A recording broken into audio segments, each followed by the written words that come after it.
Something that has become far too common in the MMA industry over the last couple of years are non-traditional outlets taking content from other people, content they don't own, reposting it on their platform either to make money off it or to get more followers, more subscribers, and build up their platform. And in today's video, I'm going to talk about why that's becoming a huge issue for a lot of members of the media in this industry. My name is James Lynch. So here's a typical example of what you would see and why this is such a big problem. Now, this isn't just all on championship rounds. In fact, this video isn't even to call out these outlets that are doing this. They're doing what is completely fair by the rules that are laid out. The blame lies on these social media platforms that allow this to happen. So I'm talking about Twitter, I'm talking about Instagram, I'm talking about YouTube. What they consider fair use means that a lot of people can basically post whatever they want and they can have all the benefits of it while not doing all the work. So we're going to use this as an example. This is OG Shawnee Mac from Full Send MMA, someone that goes to every one of the events. Full Send has a pretty good budget, so they're able to send Sean and get exclusive interviews with certain fighters like they do here with Alex Pereira. But I want to frame this a different way because you're just probably scrolling through social media, you see this clip, and let's read the tweet here. Alex Pereira talks meeting with John Jones at Noche UFC. So they basically give it away right here in this clip in a minute and 9. So Pereira basically goes and says, I don't know if I'll be able to share the cage with John, but at least I want to get the experience of training with him. That's basically the juicy part of the interview. So there's no reason to watch the interview because you've seen this clip already. That kind of sucks for Sean. Now let's put this in the context of what Sean does.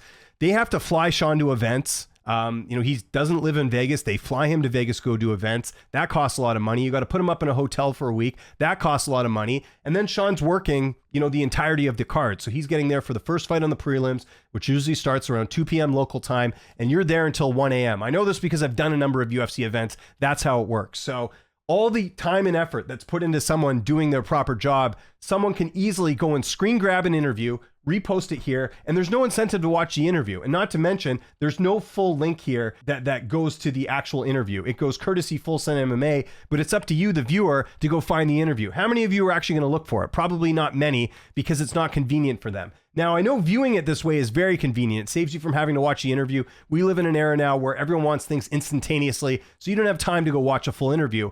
But at the same time, it's also hurting a guy like OG Shawnee Mac who, stayed up late, did the interview. I equate it to in some ways, you seeing a spoiler of a movie and you don't need to actually go watch the movie now. It's kind of the same thing if you think about it because you're basically taking the best part out of the interview and putting it on there. There's a lot of people doing a lot of really good work and you have people at home that aren't at the event that literally sit with a screen capture software and go in and actually grab this content and put it on there. So again, I don't blame this outlet for doing this. If they weren't going to do it, someone else was. But it's also hurting the media members in the process as well. And again, championship rounds isn't the only one. Home of Fight is another one that does do original content, but not nearly as much as the content they take from other people. Let's just go through their timeline right now. And again, I'm not crapping on them. They are playing within the rules that are given of fair use, but it doesn't make it any easier for other people. Tim Welch put something on his channel. They have it on here. Okay. This is some video by someone on TikTok. Again, they put via person on TikTok. There's no link to the actual video. If we keep going here, the Pound for Pound show with Kamaru Usman and Henry Cejudo. That's a clip. There's no link to the full interview. It just says courtesy Pound for Pound. So you have to go find the show and find this exact part that's in there if you want to watch this clip. Again, it's convenient for the viewer to see the juicy part of the clip right here. But at the same time, Home of Fight didn't do the work to get this interview or get this clip or anything. They just essentially took it. So that's where it hurts. Kamaru Usman and Henry Cejudo are trying to monetize their show and make money off it. You have these people, taking the clip and putting it for their own gain. Again, at the end of the day, it is stealing content. There's no other way to look at it. Volkanovski, again, clipping something for Volk's channel, no full link in the interview. Jake Paul, same thing. Taking a clip from Jake Paul, that's supposed to be on Jake Paul's Instagram. They take that as well. Here's one from Robert Whittaker commenting on the Chimaev fight. This again is taking views away from Whittaker's channel as opposed to, people wanting to go watch the full interview. So again, Home of Fight has nothing to do with Robert Whittaker other than they screen capped something from his interview and they put it on their own account. And look, they get 161,000 views on the clip. They get 123 retweets. They're going to continue growing their brand. And that's why Home of Fight has 62, almost 63,000 followers off content they don't own and they didn't produce. So it's as simple as that. And like I said, I'm not blaming them for doing this. They're playing by the rules, but this is how it's hurting other people is kind of the point I'm getting at here. Let's look at Instagram. Full Violence, one of the biggest accounts on there. And again, I got nothing against Full Violence. I've actually talked to the owner, really nice guy. But if you look at some of the content on here, and granted, they do a lot of original content in terms of like images and stuff like that. But you look at something like here, this Brian Ortega presser, they're not flying to the presser. They're not sitting in the media day all day. It says via UFC. You can't even watch the full interview on Instagram because you're not allowed to post full links on there. So here they are. They've put it through a transcriber that's going to put the subtitles on there. But again, they're not having to pay all this money to go, get this clip. They can just grab it and put it on their own account, and they're going to get gains out of this. And I'm sure an account that is big as Full Violence right here, you can see their followers, 890,000 followers. I'm sure they're making money off this. And if they're not, at the very least, people know to go here and not go to MMA Fighting or MMA Junkie or these other outlets because it's conveniently here. Again, I will give credit to these outlets. They have made things very convenient for the viewer because you just follow these accounts. You don't need to go to extra accounts and find stuff. It's all there and it's very convenient for you. But at the same time, you are taking away views from the people that actually did the work, that asked the question. Like I give this Full Violence example. Someone asked Ortega a question and they're not getting rewarded with it. Instead, the viewers of Full Violence are getting rewarded for it. On YouTube, it's a little bit harder to do what they're doing in terms of taking content because YouTube does have a system where they can track people taking footage and they can get around with it. But how people are finding a loophole in the way that YouTube flags content, because YouTube has a thing in their system where they're able to tell if people are stealing content and they will actually be able to flag it. And there's actually a really good thing in YouTube where let's say you're using too much of a video on your own channel, you will actually, the monetization that comes from that video will go to that channel. That's at least a little bit better. YouTube's caught up, but these other platforms haven't caught up. But here's another way they get around things. And I'm just using Full Mount MMA as an example. They have, 500,000 subscribers. And how Full Mount works, they basically do news videos with a bunch of content that they don't own. But at least with them, I'll give them credit. Two things I like that Full Mount does. They at the very least put the full interview in the description. So, at least you're giving credit where it's due. And they put the source up here, although it's good to have that up there, but it's not like you can click the link up here, but at least they have it there. So you look at it there, they have graphic boards that they have on here with quotes. That's at least them making original content. Yes, they're grabbing it from Full Send MMA, but at least they have the interview in the description. So that's a little bit better. But one thing they do, and a lot of other news channels do this as well, is they will put the audio on the video and they won't show the video and they'll have this like sound wave thing. So essentially you're getting the clip just without the video, you're getting the audio, and this is how they get away with using their content. But it's the same thing though. Again, Full Mount doesn't own the content. They are just able to go through there and grab what they want.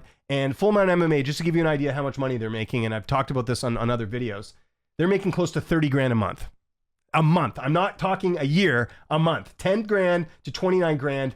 And again, the majority of their stuff is coming off content they don't own. Now, again, they're doing it a little bit better than other people, but at the end of the day, none of their content is really original other than them making these graphic boards. I'll give you another example. There's this YouTube channel called MMA Global, 81,000 subscribers, only 137 videos. They started this channel 4 years ago.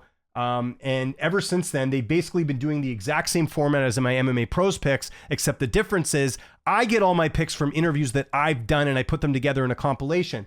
These guys take predictions from other fighters' channels or other people's interviews, and they put them together in here, and you can see that the views are huge on some of these videos. Look at this, 100 UFC fighters predict Max Holloway and Ilya Topuria at UFC 308 1 month ago, 142,000 views. I have the exact same format with interviews that I've done, and I've only got 30,000 views on there. My views on my pros picks used to be a lot higher, but because of channels doing this, they are essentially taking views away. They're essentially higher in the algorithm than I am because they've actually gone out of their way and taken content from other people's channel with the exact same format. Again, I'm not blaming them, but I'm talking about how this hurts other people. My views are getting taken away because of what they're doing here by taking content they don't own and they're putting it together. And the same sort of thing with Full Mount MMA, and how they're doing it and how they're getting away with it is they're taking just random footage and putting audio underneath to get all their picks, and then they're putting it in a graphic like this where they're saying who's speaking.